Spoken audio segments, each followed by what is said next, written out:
spotlight this week on Capitol Hill. The Senate Judiciary Committee held a hearing after several Republican-led states have made it easier for books to be challenged in schools and libraries. The American Library Association says the number of book challenges in the U.S. doubled between 2021 and 2022, reaching a record high. Now, one of the witnesses before the committee this week was Cameron Samuels, a Brandeis University student who fought book bans in high school as executive director of Students Engaged in Advancing Texas. Here is part of Cameron's opening statement. My state is home to 8 million people under the age of 20.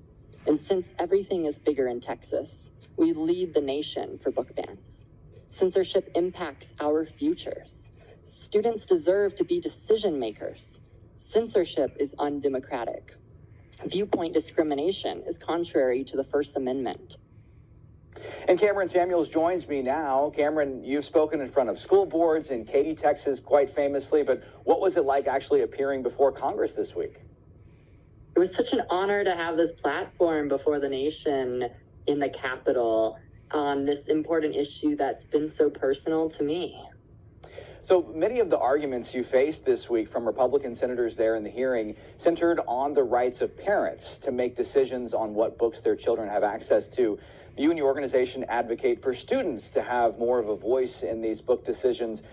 What role should parents have in this as well, though? Parents should be working with students and educators to best make decisions that support students, because we are, as students, the direct and primary stakeholders of our education. Education affects our futures, and censorship, therefore, affects our futures. We need to be working with parents to make the decisions best supporting us. Do you think that parents are being shut out of the process, or what do you think is driving this debate? Why parents are feeling like they're being shut out, I suppose? I feel parents have always had a say in educational policymaking. Policymaking is traditionally adult dominated. And in my home district in Katy, Texas, parents have a seat in committee decisions that review books. And students have been left out of these committees. We need more opportunity for students to be involved, but also recognizing that parents have historically been engaged. Parents can make decisions with their children, but they can't be affecting the policy directly. One parent can't be making a decision for a school district of 90,000 students like my home.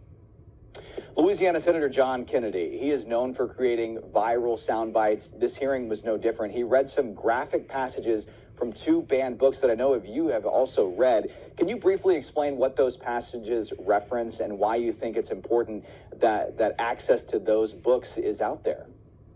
Senator Kennedy read a passage from All Boys Aren't Blue, which is a memoir based on the author's authentic experience with many challenging issues like sexual abuse. And out of context, like Senator Kennedy read, it can really sound like something that would not be in school libraries. But recognizing this and picking up the book to read it yourself, you can see that this is necessary for students to learn about sexual abuse so they know what is appropriate and what society should support.